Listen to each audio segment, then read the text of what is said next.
Daniel, comme d'habitude, est resté tard à la rédaction. Au début, il avait du mal à mettre en accord le contenu avec le héros de l'article, ensuite l'éditeur a critiqué les détails, et enfin Internet a planté. Il a dû attendre que Jean, le programmeur, répare tout. Mais ce sont des détails, c'est toujours comme ça. Surtout quand c'est mardi et que le numéro doit être remis à l'impression demain matin. En général, Daniel aimait son travail, c'était stressant mais intéressant. Peut-être pas très rémunérateur, mais Daniel croyait que tout était devant lui, après tout, il n'avait que 25 ans. Cependant, rentrer seul dans un appartement vide le soir était difficile. Il y a un an, sa mère était décédée d'une grave maladie, et maintenant il était complètement seul. Il n'avait même pas de petit ami. Non, il y avait eu des romances, mais tout était plutôt léger. Et, au fait, l'appartement n'était pas complètement vide, Jacques l'attendait là-bas, un énorme charroux, le chouchou de sa mère. Daniel, il faut l'avouer, aimait aussi ce coquin poilu. Bon, des pelménis pour moi, de la nourriture pour Jacques, se dit Daniel à lui-même, alors qu'il garait sa vieille Toyota devant une petite supérette en rentrant chez lui. Il était déjà 10 heures du soir. Daniel se rendit compte qu'il devait se dépêcher, il restait environ une demi-heure avant la fermeture du magasin. Daniel se précipita vers les réfrigérateurs, en chemin, il remarqua une vieille dame qui se tenait près de l'étalage de fruits et admirait de petites pommes rouges Bordeaux. Elle les caressait même du bout des doigts tremblants, murmurant quelque chose et souriant. Pendant une seconde, Daniel eut l'impression de connaître cette vieille dame. Bien que, en réalité, ce ne soit qu'une impression.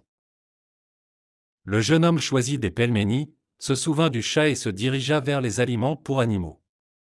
Là-bas, il y avait aussi toutes sortes de jouets pour les animaux. Daniel décida de gâter son compagnon velu.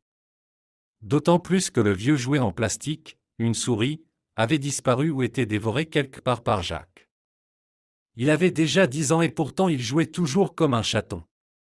Daniel sourit en se remémorant les farces de son animal de compagnie. Que pouvait-on dire, il était gâté. Sa mère l'avait d'abord gâté, maintenant, c'était lui. Il choisit un nouveau jouet pour lui, une sorte de bâton ridicule avec des plumes, et n'oublia pas sa nourriture préférée. Puis il se tapota le front, avec quoi allait-il manger les pelménis? Il se précipita à nouveau vers l'allée où se trouvaient les sauces. Et là, chargé de pelménis, de mayonnaise, de ketchup, de nourriture et de toutes sortes de friandises pour le chat, il se dirigea vers la caisse. Et là, il entendit des cris. Au début, il ne comprit pas ce qui se passait, il se plaça à la fin de la file et commença à écouter. La caissière et le gardien criaient si fort que ça faisait mal aux oreilles. Devant eux, à la caisse, se tenait la même vieille dame que Daniel avait vue en entrant dans le magasin. « À toi, vieille charogne !»« Voleuse !» criait la caissière potelée. « Tu penses que tu peux tout avoir gratuitement ici? Tu as pris une pomme, puis une autre, et je devrais payer pour toi? Tu es vraiment sans gêne. » « Ma chère, » répondait timidement la vieille dame, « je n'ai rien volé, parole d'honneur. J'ai juste été fasciné par ces pommes, si belles. J'en avais des comme ça dans mon jardin avant. J'en ai tenu une dans ma main et, je ne sais pas comment, je l'ai mise dans ma poche, je me suis perdu dans mes pensées. Ne me faites pas payer pour ça. Je prends juste le petit pain. » « Non, regardez, là, » hurlait la caissière, « elle me dicte encore ce que je dois faire. » « Que as-tu d'autre volé? » »« Rien. » Ici, le gardien l'a prise sans ménagement par l'épaule, l'a tournée vers lui. « Allez, vieille puante, allez, retournez vos poches. »« Mon petit, je n'ai rien pris, je n'ai rien. Je vous le dis, j'étais simplement perdu dans mes pensées. » Les lèvres de la vieille dame tremblaient, des larmes coulaient le long de ses joues ridées. Elle commença à retourner ses poches sous les cris du gardien et de la caissière. Toute la file d'attente, une dizaine de personnes, regardait et se taisait, les jugeant d'un air désapprobateur. Et tous condamnaient la vieille dame, ils avaient attrapé une voleuse.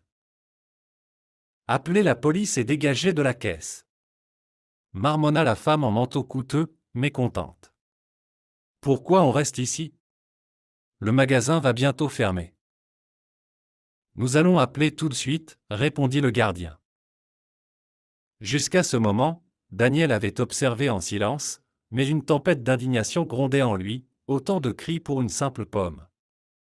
La caissière aurait pu la mettre de côté, scanner les articles de la vieille dame et c'était tout. Mais non, il fallait humilier la personne. Le plaisir que cette femme forte retirait de cette situation se lisait clairement sur son visage, ses yeux brillaient de victoire, ses lèvres s'étiraient en un sourire triomphant pendant que le gardien fouillait les vieilles poches de la dame. Il n'y a rien, dit-il finalement d'un ton désabusé. Peut-être que tu as mangé quelque chose dans le magasin? Nous devons regarder les caméras. Anne, tiens, là ici un moment. Et le gardien se dirigea vers le moniteur de vidéosurveillance. La file d'attente était certes indignée, mais en même temps, il était intéressant de savoir ce que la vieille dame avait encore volé. Peut-être qu'elle a dévoré quelques bâtonnets de fromage fumé? Gloussa un écolier. Ouais, et elle les a arrosés avec de la bière, répondit un homme à l'énorme ventre. Pourquoi de la bière? Il y a du martini, rigola une femme dodue. La vieille dame se tenait près de la caisse, pâle comme la mort, elle tremblait, elle pleurait. Mais qui s'en souciait? Daniel ne pouvait plus rester indifférent. Il écarta les gens devant lui et s'approcha de la caisse. J'achète cette pomme, dit-il calmement. Et aussi compter ce petit pain et tout ça. Il posa ses achats sur le comptoir. La caissière voulut dire quelque chose, mais Daniel la regarda d'une manière telle qu'elle s'assit. Elle commença à scanner les articles en silence, la file d'attente ricana, comme pour dire le défenseur est arrivé. Elle n'a rien pris d'autre? Cria le gardien. Anne, je ne vais plus appeler la police. Laisse-la partir et qu'elle soit reconnaissante de s'en être tirée si facilement. La caissière hocha simplement la tête en réponse, et pendant que Daniel rassemblait ses achats, il regarda le reçu. Cette pomme coûte 50 centimes d'euros, dit-il, en regardant la caissière, les gens debout à côté. Et pour 50 centimes d'euros, vous avez organisé ici tout ce spectacle? À qui? À une vieille dame qui, de toute évidence, peine à joindre les deux bouts. N'est-ce pas évident? Vous n'avez pas honte? Vous avez attaqué comme des chacals. Les gens, avez-vous oublié que vous êtes des êtres humains? La foule à la caisse baissa unanimement les yeux, la caissière rougit. Le gardien, entendant ces paroles, se pencha sur son moniteur. Quant à Daniel, il attrapa la vieille dame par le bras et sortit du magasin avec elle. La femme âgée pleurait tout le temps et essayait d'expliquer quelque chose. Je n'ai vraiment rien volé, je l'ai simplement tenue et l'ai mise dans ma poche en pensant. Et le gardien m'a vu, puis il m'a attendu à la caisse. Sanglotait, elle, traversant les mots. Allez, calmez-vous, dit-il. Tout va bien, oubliez ça. Voici vos achats, dit-il en tendant le sac, puis il se rappela et sortit les jouets et la nourriture pour Jacques. Et cela, je vais quand même le prendre. Je n'ai besoin de rien de vous, murmura effrayée la vieille dame. C'est vous qui avez tout acheté. Et moi? Je ne suis ni une mendiante ni une voleuse. Je vous crois. Excusez-moi, comment vous appelez-vous? Demanda Daniel en observant attentivement la femme. Pour une raison quelconque, j'ai l'impression de vous avoir déjà vu quelque part. Madame Massard, répondit la vieille dame avec un soupir. Et te voir, mon cher, n'aurait pas pu arriver, j'habite en ville depuis peu. Mais j'ai passé toute ma vie dans mon village de Saint-Quirin. À Saint-Quirin? S'exclama Daniel, étonné, en levant les sourcils. Exactement. Vous êtes bien Madame Massard, qui avait le plus magnifique jardin du village. Votre mari était agronome, n'est-ce pas? Vous aviez des prunes et des pommes. Et quelles framboises! Madame Massard, je suis bien Daniel Dubois. celui-là même qui volait les cornouilles de votre jardin. Daniel, s'écria madame Massard. C'est toi? Quel adulte tu es devenu?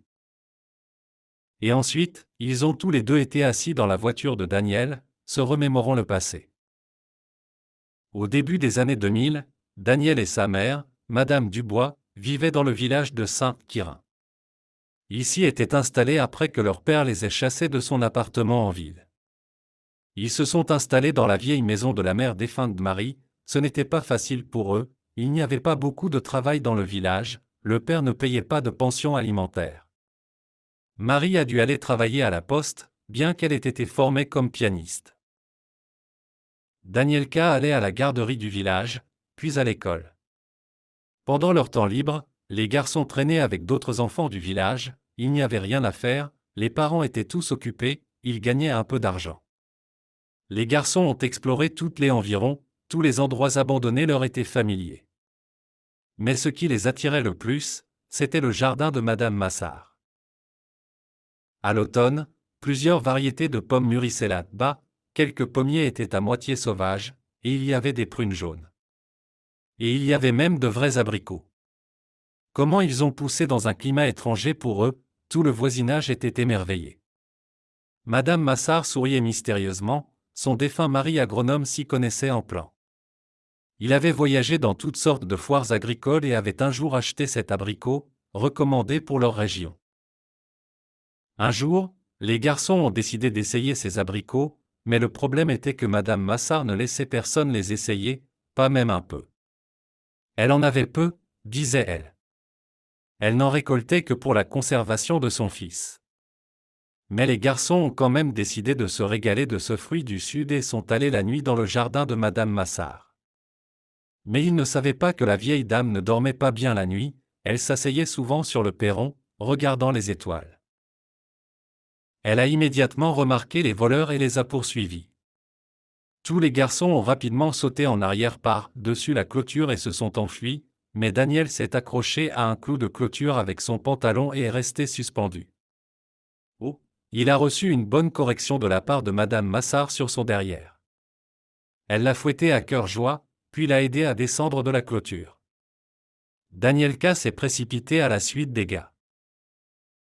Le matin, il se réveilla en entendant sa mère parler à quelqu'un dans la cour. Il écouta attentivement et fut stupéfait, madame Massard était venue les voir. Elle allait tout révéler maintenant. Daniel, il avait alors 10 ans, était perplexe. Comment pouvait-il faire face à sa mère qu'il avait toujours éduquée pour être honnête, pour ne pas prendre ce qui ne lui appartenait pas? Que se passerait-il? Sa mère entra alors dans la pièce, souriant. « Lève-toi, mon fils. Madame Massard nous a apporté tout un panier de fruits, dit-elle. Pourquoi? Daniel était complètement abasourdi. Elle a dit que c'était une gâterie pour toi. Elle a demandé que tu partages avec tes amis. C'est une gentille grand-mère. Daniel se précipita vers la cuisine. Il n'oublierait jamais ce panier qui était sur la table. Il y avait des pommes, des prunes et de petites poires. Et ces fameux abricots. Ils avaient alors festoyé avec les garçons, se remémorant leur expédition malheureuse. Et ils ne s'étaient plus jamais aventurés dans le jardin, ils avaient honte. Madame Massard souriait toujours quand elle croisait Daniel dehors. Il baissait les yeux, c'était embarrassant pour lui, bien qu'il lui soit très reconnaissant de ne pas avoir révélé son méfait à sa mère. Et maintenant, de nombreuses années s'étaient écoulées depuis cette époque. Daniel et sa mère avaient déménagé en ville quand son père était mort. Il s'était avéré qu'il avait laissé son appartement à sa femme et à son fils, il y avait quelque chose de bien en lui, après tout. Daniel avait étudié le journalisme, puis avait trouvé un travail dans un journal, et sa mère avait enseigné dans une école de musique. Et il y a 1 an, elle est tombée malade, puis est décédée. Même Jacques, qu'ils avaient pris avec eux du village, n'a pas pu aider. Il était resté fidèlement à côté de sa maîtresse, comme s'il essayait de soulager sa douleur. Alors, Marie est morte? Soupira madame Massard. Quel dommage, si jeune encore. Ah, La vie, si injuste. Mon fils aussi est au ciel, il est mort dans un accident de voiture. Il m'a emmené avec lui, nous avons vendu la maison et le jardin.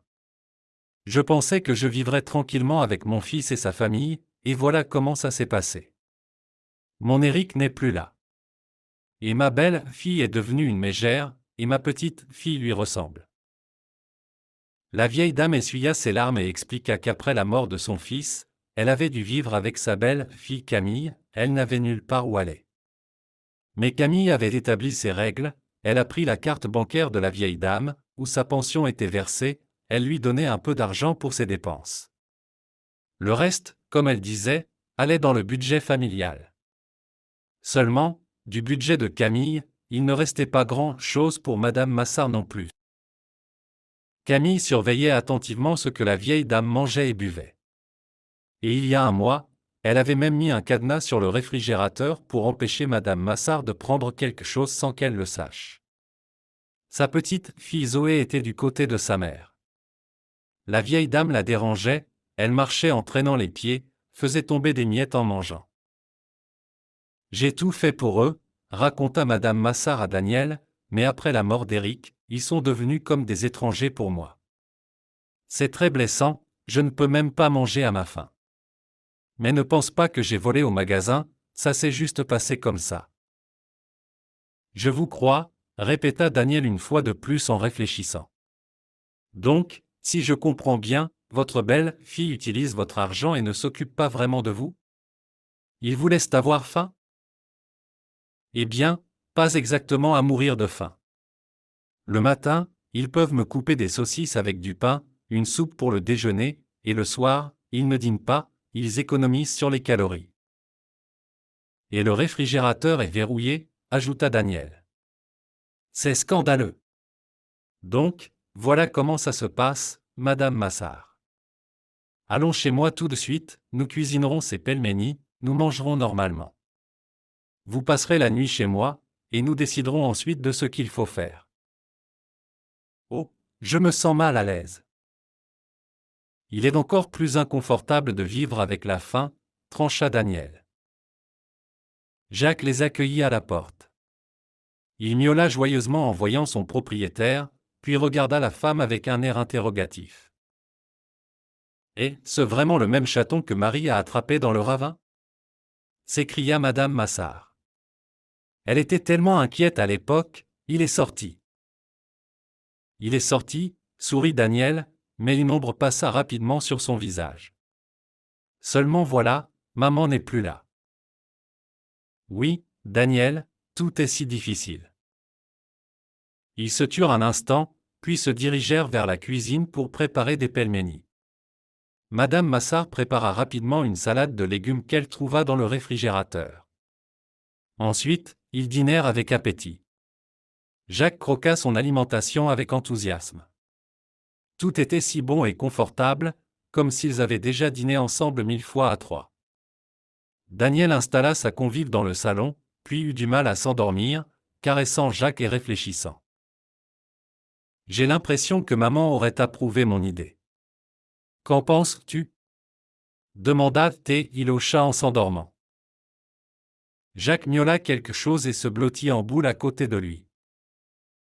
Le matin, Daniel se réveilla avec l'odeur de quelque chose de cuit. Il s'avéra que Madame Massard faisait des crêpes dans la cuisine.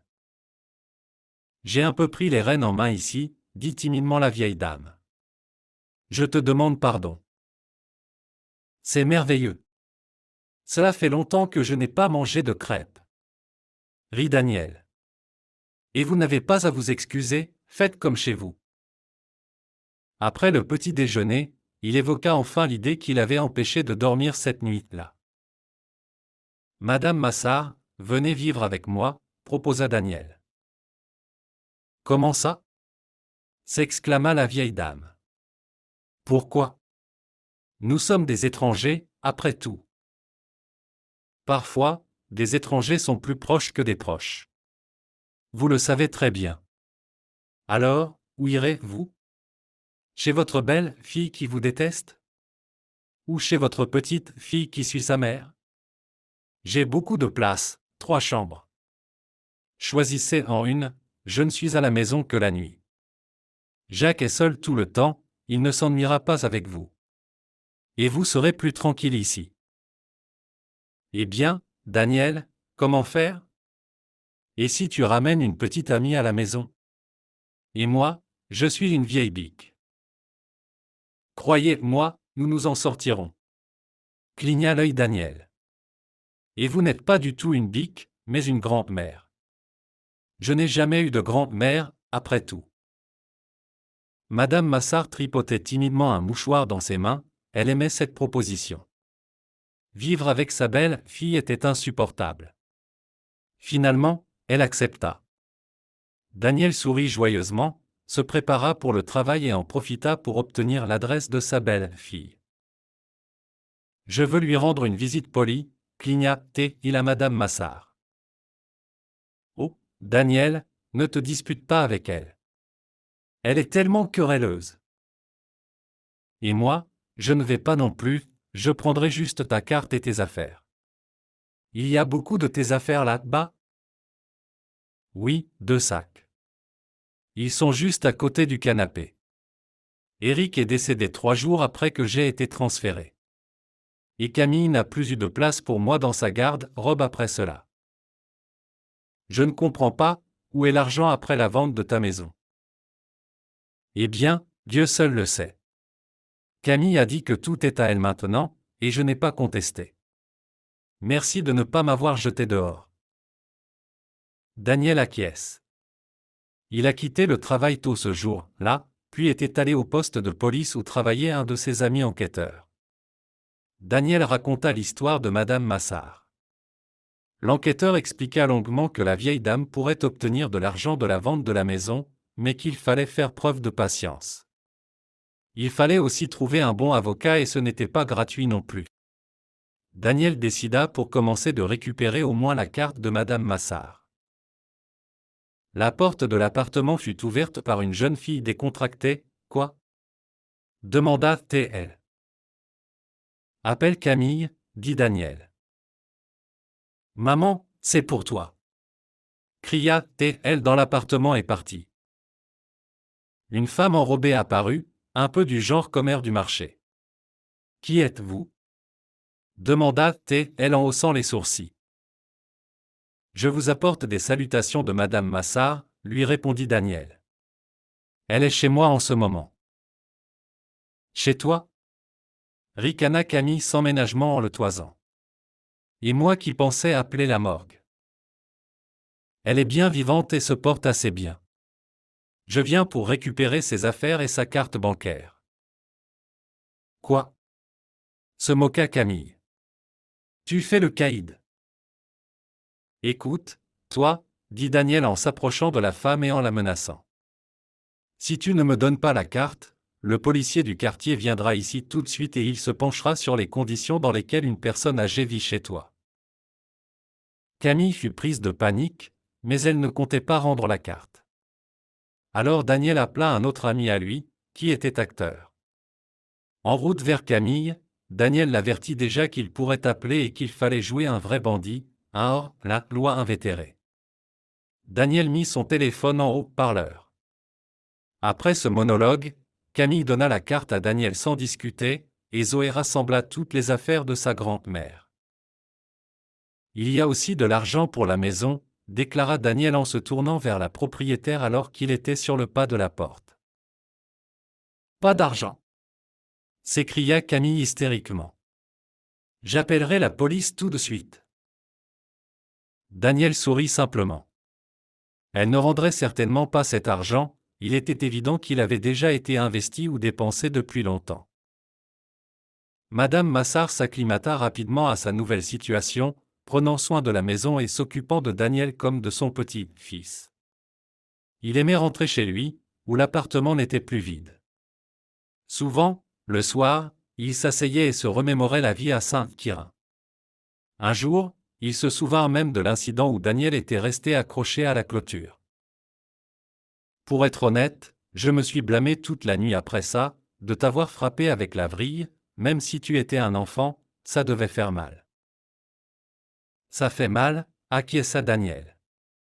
Mais c'est devenu une leçon pour toute la vie, qu'il ne faut pas prendre ce qui ne nous appartient pas. Et vos abricots étaient les plus délicieux, je pense que je n'en ai jamais goûté d'aussi bons ailleurs. J'avais choisi les meilleurs à l'époque, admit Madame Massard en baissant immédiatement le ton, pensant à autre chose. Comment va mon jardin? Ne vous inquiétez pas pour ça maintenant. Oui, Eric m'a emmené loin à l'époque. C'est vrai ce qu'ils disent, il ne faut pas quitter sa terre natale à un âge avancé, et moi, j'ai voulu partir.